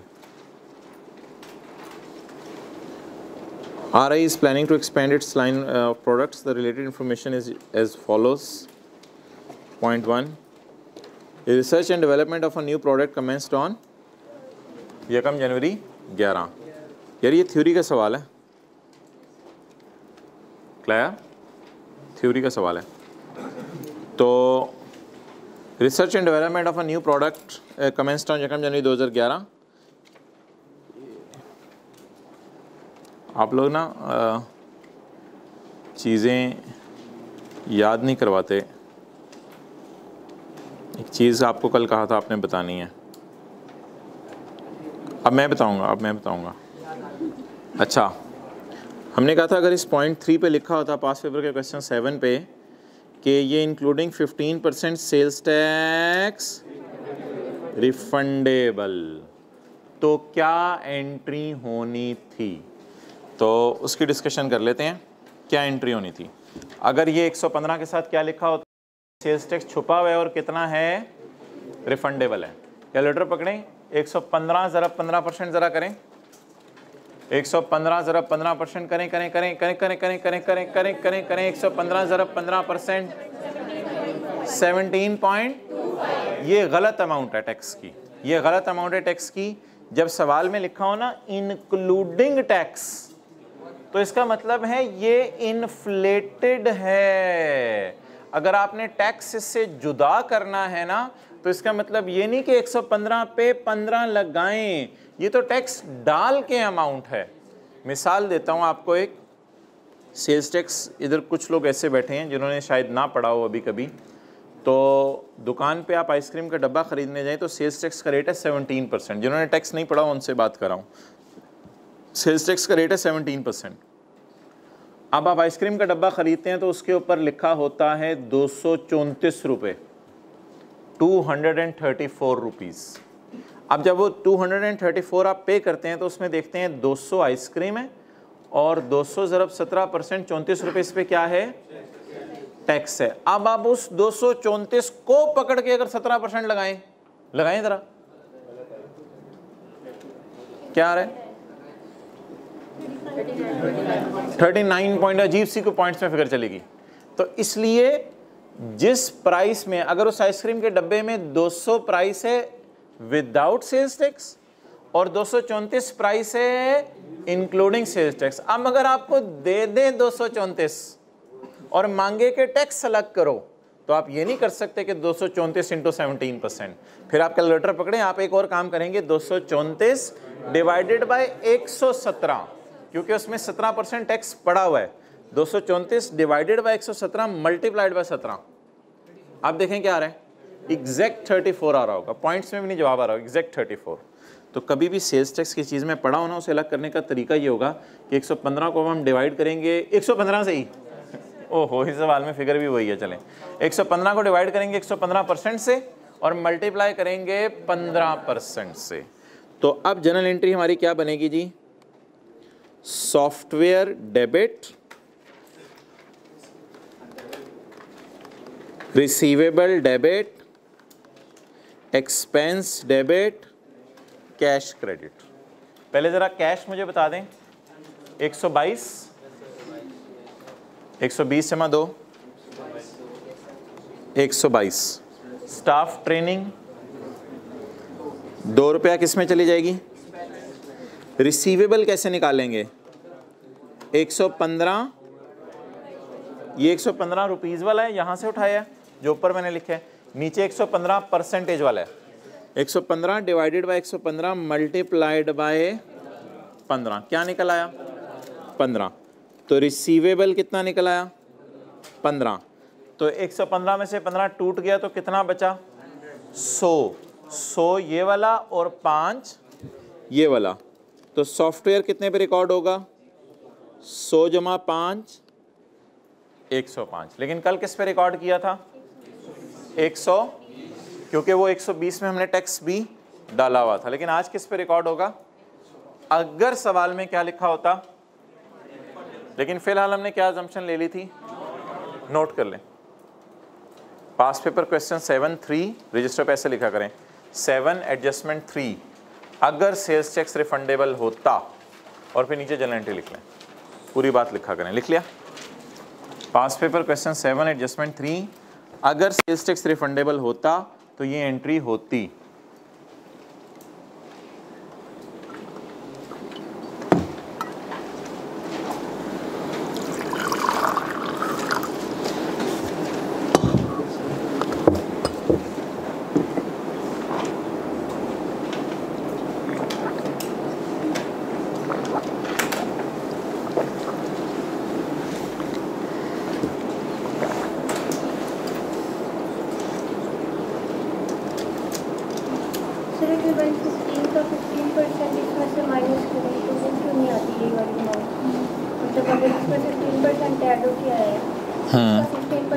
वन 15 पे 15 लग नहीं सकता ना, आइसक्रीम के डब्बे में 200 पर 17% लग के 34 आता है ना, 234 पे 17% लगेंगे तो गड़बड़ हो जाएगी।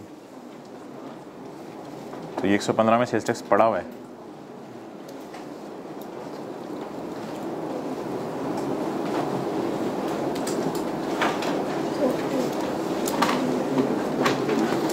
ओके वापस आ जाएं जिथे थी, क्वेश्चन 5.1।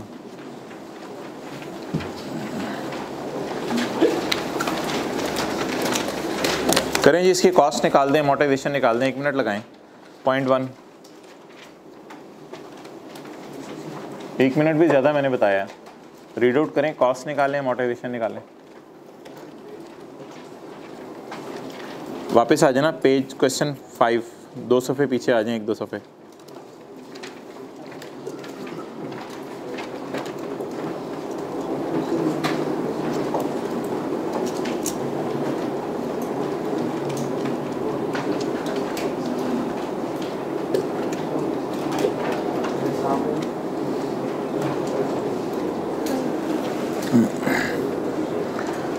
रिसर्च एंड डेवलपमेंट चलें कर लें, एक दफ़ा ट्राई कर लें। हो गया?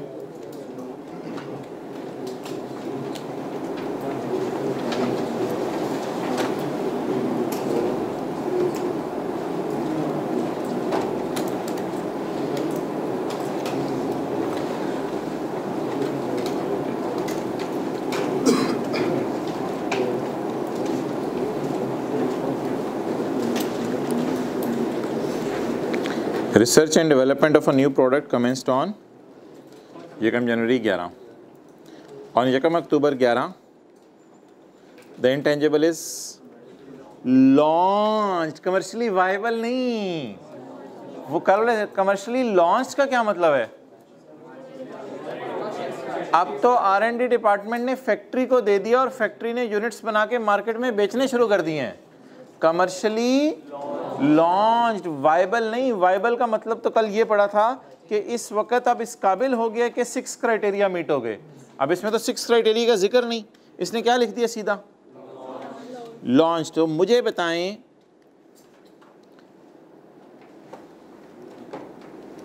R&D स्टार्ट कब हुई? यकम जनवरी। और डेवलपमेंट मुकम्मल कब हुई? जिस दिन मार्केट में लॉन्च हो गया। किस दिन? यकम अक्टूबर 11। It is commercially launch. It is estimated that product would have a life of 7 years। Details of expenditure incurred are as follows. अच्छा, अब डेवलपमेंट को क्या एज्यूम करें, अच्छी वाली बुरी वाली? ऐसा तो कुछ जिक्र किया नहीं उसने। अगर अच्छी वाली एज्यूम नहीं करेंगे तो फिर तो कैपिटलाइज कुछ करना ही नहीं पड़ेगा, तो इसलिए सवाल साइलेंट है। तो हम एज्यूम करेंगे डेवलपमेंट अच्छी वाली है। तो अब इसमें बता रहे कितना अर्सा रिसर्च चली, कितना अर्सा डेवलपमेंट नहीं, सिर्फ कह रहे रिसर्च एंड डेवलपमेंट चली। तो रिसर्च को कहाँ डाल दें? डेवलपमेंट को, ट्रेनिंग को। वो जो पेज 20 है उसमें पढ़ा था कि स्टाफ और एडवर्टाइजमेंट ये हमेशा कहाँ जाते हैं? ट्रायल रन का खर्चा याद हो IAS 16 में पढ़ाया जाता था। क्या करते हैं? कैपिटलाइज करते हैं, कॉस्ट का पार्ट बनाते हैं, कैपिटलाइज। टोटल कॉस्ट 14.8 को हमने क्या करना? तो what is a cost? 9.8। Clear?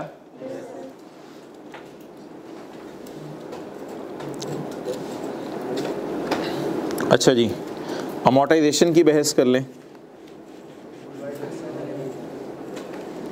Amortisation 9.8 divided by, अब यूजफुल लाइफ ही दी हुई है खाली, ना लीगल दी हुई है, ना लीगल में कोई रिन्यूअल की बात हो रही है, तो खाली कौन सी लाइफ दी हुई है? Useful life. तो 9.8 डिवाइड बाय 7 इंटू 3/12 जी 0. ये क्या आ गई इसकी? तो ये आ गई इसकी कॉस्ट और ये आ गई इसकी अमोर्टाइजेशन। क्लियर? अच्छा, अब एक चीज़ है, मैं यकीन से तो नहीं कह सकता, लेकिन मुझे 99% यकीन है कि आपने वो सोची नहीं होगी। इसको ऐसे सोचा करें ना, ये पेज 21 खोला है मैंने, क्या ये एक्वायर्ड था या इंटरनली जनरेट किया रिसर्च एंड डेवलपमेंट करके? अगर इंटरनली जनरेट किया है तो सेट 1 वाली लिस्ट में था, ब्रांड था, method, publishing title, customer list था, नहीं था, तो फिर इसका मतलब है सेट 2 था। तो इसमें रिसर्च को एक्सपेंस में डाल दिए हमने और डेवलपमेंट को। तो कितने लोगों ने ये वाली साइड ज़रा सोची थी कि इंटरनली जनरेट है? गुड, इंटरनली जनरेट है और इस लिस्ट में नहीं आ रहा, इसलिए ये हमारा इंटेंजिबल है। ये भी सोचना था। कितने लोगों ने अमोर्टाइज करते हुए ये 3 चीज़ें सोची थीं? हाथ खड़ा करें। ये 3 चीज़ें सोची थीं। ये परचेज्ड गुडविल नहीं है।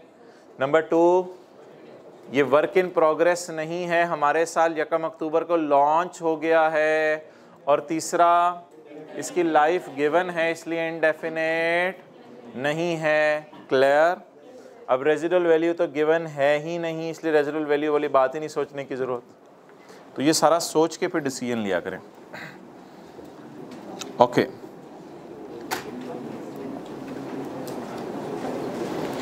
अच्छा, अब आप ना इसको लिखना शुरू करें। सवाल की रिक्वायरमेंट क्या है? एक्सप्लेन। वो मैं आपको लिखवाना शुरू करता हूँ। लिखना शुरू करें इसका सोल्यूशन, नोट्स दीजिएगा।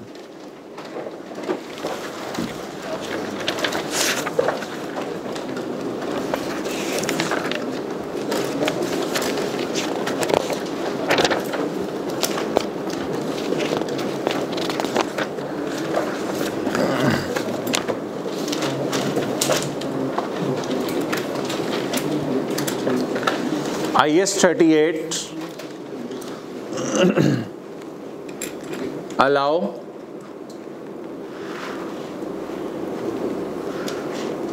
recognition. IS 38 allow recognition of intangible if अब if के आगे दो नुक्ते डाल दें और नीचे पहला बुलेट डालें। If it is probable that future economic benefit will flow, if it is probable that future economic benefit will flow, और अगला bullet cost can be measured reliably.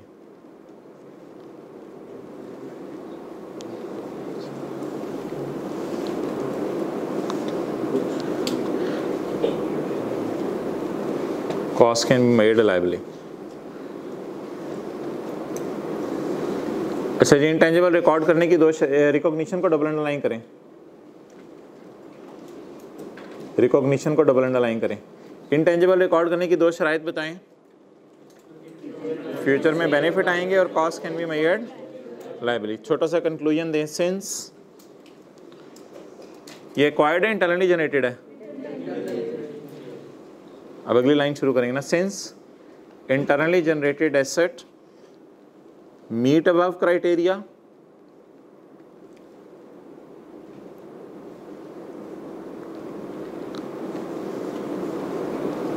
So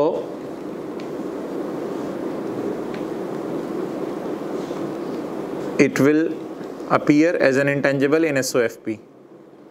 So it will appear as an intangible since internally generated intangible meet above criteria. So it will appear in SOFP as an intangible. It will appear as an intangible in SOFP. Acha. So it will appear as intangible in SOFP, statement of financial position, balance sheet. So it will appear as an intangible in balance sheet लिख लें या in SOFP लिख लें. अच्छा, अगली बात, it shall initially be measured, it shall initially be measured, अगली line अब, it shall initially be measured. अब असल में समझ लें पहला पैरा ख़त्म हो गया, अब दूसरा पैरा शुरू हो रहा है. It shall initially be measured at its cost.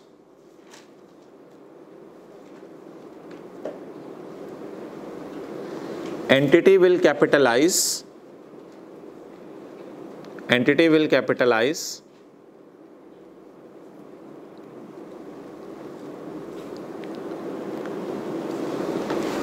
development work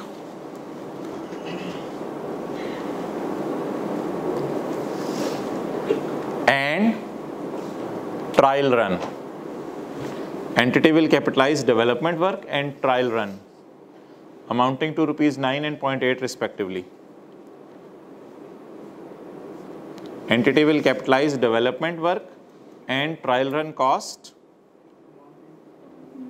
amounting to rupees 9 and rupees 0.8 million respectively. या साथ साथ भी आप ये अमाउंट्स लिख सकते थे. So the cost is, बोलें लिखें, so the cost is 9.8.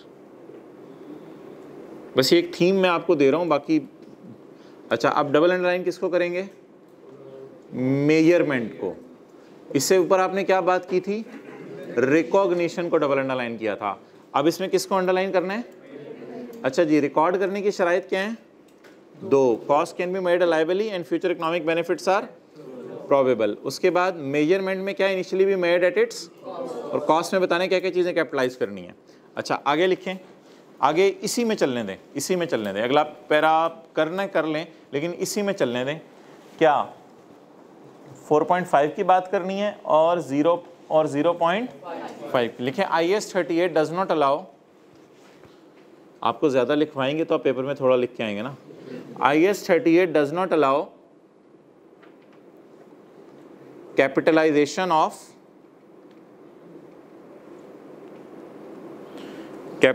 Of बोलें research work and staff training.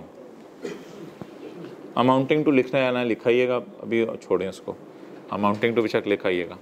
IS 38 does not allow capitalisation of research work and staff training, full stop. So these costs should be charged to P&L। P&L का अच्छा नाम SOCI। So these costs should be charged to P&L when incurred। ज़रा professional हो जाए ना आप थोड़ा सा। when incurred, जब ये कॉस्ट हो, जैसे ही हो वैसे ही किस में डाल दें, P&L में डाल दें। अच्छा जी, क्या हो गया आपका, इनिशियल रिकॉग्निशन हो गई, इनिशियल मेजरमेंट हो गई। अब सब्सिक्वेंट मेजरमेंट है कि ईयर एंड पे क्या करना है इसको। रिकॉग्निशन हो गई, इनिशियल मेजरमेंट की है, अभी जो हमने मेजरमेंट की है वो इनिशियल है, उसके साथ इनिशियल लिखवाया था वैसे, वो इनिशियल मेजरमेंट हो। अब कौन सी मेजरमेंट है, सब्सिक्वेंट मेजरमेंट में दो बातें हैं कि आपने कॉस्ट पे रखना है या रिवैल्यूएशन पे, वो बहस शायद हम नहीं करेंगे क्योंकि सवाल में डाटा नहीं है। और सब्सिक्वेंट मेजरमेंट में अमोर्टाइजेशन की डिस्कशन अब हमने करनी है कि अमोर्टाइज इसको कैसे करना है, तो उसके बारे में लिखें। आगे सब्सिक्वेंट मेजरमेंट 2 नंबर मुझे पता है, लेकिन मैं भी कुछ बात ही कर रहा हूँ अभी। अब since product has a finite life of, बोलें, since product has a finite life of 7 years, therefore since product has a finite life, शुरू से ही ये बोल रहा हूँ, हेडिंग लिखनी है तो लिख लो subsequent measurement। since product has a finite life of 7 years, therefore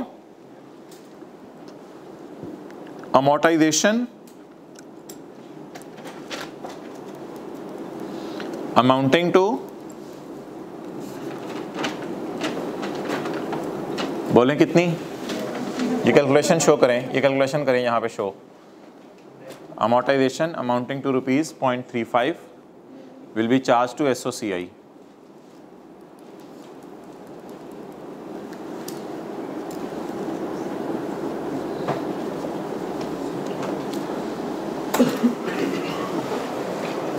अच्छा,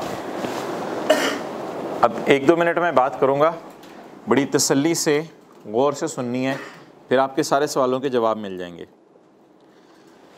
अच्छा, ये मार्क्स हैं इसके 11, लिखा हुआ है उसने क्या करें, एक्सप्लेन करें। एक्सप्लेन करने में अगर मैं बात करूं 0.2, 3, 4, तो वो छोटे छोटे पॉइंट शायद लग रहे हैं। आजकल ऐसे सवाल नहीं आते कि आई कैप अलग अलग नंबर ना दे, आजकल आई कैप हर पॉइंट के ना अलग अलग नंबर दे रहा है। अच्छा हो गया हुआ है, ताकि बच्चे को पता चले इसमें कितना लिख के आना है। तो मैं दो नंबर अपनी तरफ से भी लगाऊं तो शायद इसके फिर 5 नंबर बनेंगे, फिर जाके 11 पूरे होंगे। या बीच में अगर किसी पॉइंट के 3 नंबर कर लूँ मैं तो इसके फिर 4 नंबर बनेंगे। तो कोई 4-5 नंबर के लिए हमने लिख के आना है। ये जो मैंने आपको लिखवाया, मैं मानता हूँ ये थोड़ा सा ज़्यादा हो गया है, शायद 6-7 नंबर के लिए ये हो गया है।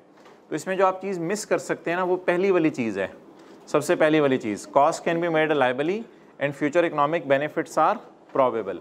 वो लिखने की बजाय बस ये लिख देंगे since it meets the recording criteria. Recording criteria 2 बता दें क्या हैं, cost can be made reliably and future economic benefits are probable.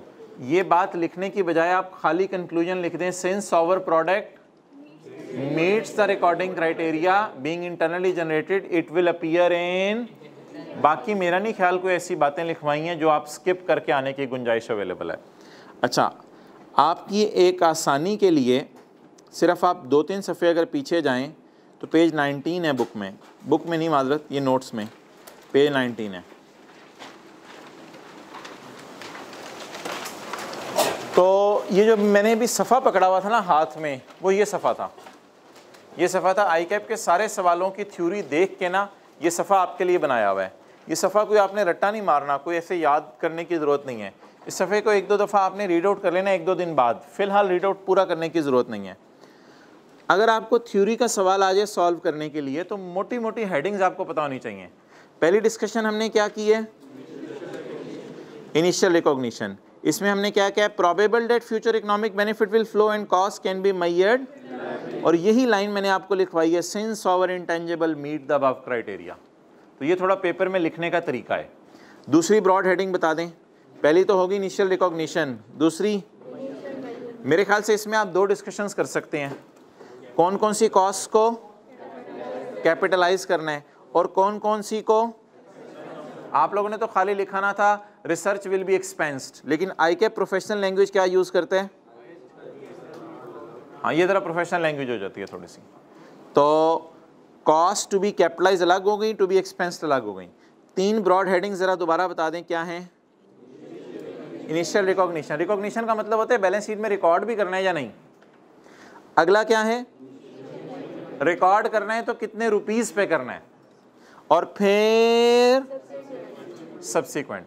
उसमें फिर कभी कभी ऐसा एसेट आया करेगा जिसकी, कभी कभी ऐसा आया करेगा जिसकी, कभी अमोर्टाइजेशन की डिस्कशन करनी पड़ेगी कभी, और हो सकता है कॉस्ट और रिवैल्यूएशन मॉडल का डाटा अलग अलग दे दे तो फिर उसकी बहस भी करनी पड़ेगी कि एक्टिव मार्केट है तो रिवैल्यू कर दो, नहीं है तो रिवैल्यू ना करो। तो ये मोटी सी एक डिस्कशन है जो आप पेपर में मैक्सिमम कर सकते हैं, बाकी इसको फिर नंबरों के एतबार से शॉर्ट कर लेंगे, शॉर्ट करना तो आपको आता है। ओके, तो ब्रॉड हेडिंग्स बता दें,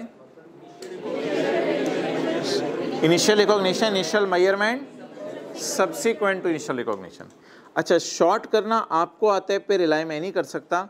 शॉर्ट करना कैसे है, इसके लिए आप सिर्फ 5 मिनट आज निकाल लीजिएगा, पास पेपर का सोल्यूशन देख लीजिएगा इस सवाल का। वो आई कैप ने थोड़ा सा शॉर्ट करके लिखा हुआ है, तो वो जो सोल्यूशन जब आप देख लेंगे वहाँ से आपको आइडिया हो जाएगा कि थ्योरी में इस पॉइंट में मैंने सारा लिख के आना है या इसको शॉर्ट किया जा सकता है। लेकिन एक दफ़ा एक सवाल आया था थ्योरी का, इतनी सी एडजस्टमेंट थी, 8 नंबर का आ गया था, फिर तो वो ये एक सफ़ा लिख के आना पड़ेगा आपको। 8-9 नंबर का सवाल, इतनी सी एडजस्टमेंट आ जाए फिर तो सारी बातें लिख के आनी पड़ेंगी।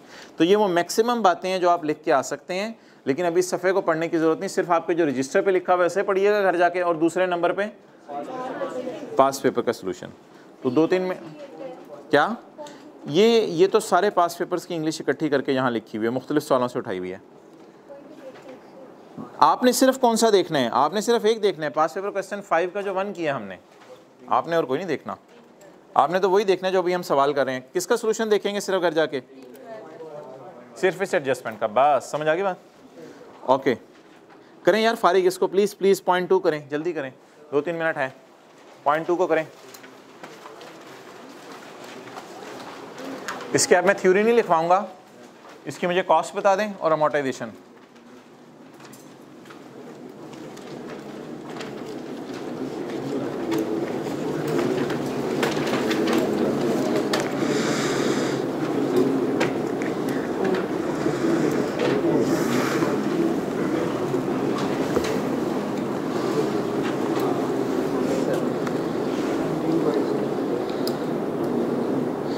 The right to manufacture, right manufacturing का हक लेना इंटेंजिबल होता है। The right to manufacture a well established product under a patent, patent होता है फिर अपने नाम आपने करवा लिया थोड़े अरसे के लिए, for a period of was purchased. जी ये कौन सा वाला है, एक्वायर्ड है या इंटरनली जनरेटेड है? एक्वायर्ड तो हमेशा ही क्या होता है, इंटेंजिबल। किस दिन खरीदा जी, हमारा साल ख़त्म होने से 10 महीने पहले, कितने का? The period has an expected remaining useful life of, useful life इसकी कितनी है? अच्छा यार, यूजफुल लाइफ कितनी है? 10 years। Original legal life, RI has an option to renew for a further period of 5 years, has an option to renew for a further period of 5 years। Yellow से मैंने 3 चीजें हाईलाइट कर दी। What is useful life? What is original legal life, what is extended period. अब 3 lives available हैं, वो जो हमने सवाल क्वेश्चन 6 आज किया था उसकी तरह 3 लाइफ्स अवेलेबल हैं। अब ग्रीन से पकड़ना है ना, 17 और 12 जी। महंगा रिन्यू हो रहा है, सस्ता 12 एज कम्पेयर टू 17 इज़ महंगा। तो महंगा अगर रिन्यू हो रहा है तो अब आप मुझे बता दें, मैं जो लीगल लाइफ लूँगा 5 + 5 लूँगा या 5 ही ले लूँ, 5। और यूज़फुल लाइफ कितनी है, 10 years, और शॉर्टर 5 years। उसको कितने सालों पे अमोर्टाइज करेंगे। अब वही सारी डिस्कशन लिख के आएंगे, थोड़ी सी शॉर्टर वाली भी डिस्कशन लिख के आएंगे। अमोर्टाइजेशन में बस थोड़ी सी एक शॉर्टर वाली लाइन भी डालेंगे अमोर्टाइजेशन की, जब थ्योरी डिस्कस कर रहे होंगे।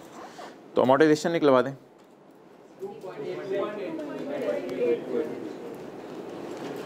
17 डिवाइडेड बाय मल्टीप्लाइड बाय 2.83। कितने लोगों ने सिर्फ 17/5 किया था जी, 2-3 लोगों ने। मोहतरम ये 1 मार्च 11, इसको आपने हाईलाइट करना है।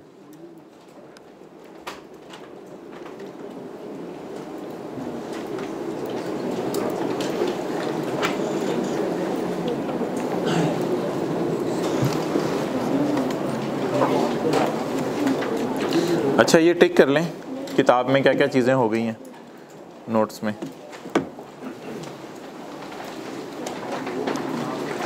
चलें कल करेंगे, ठीक है।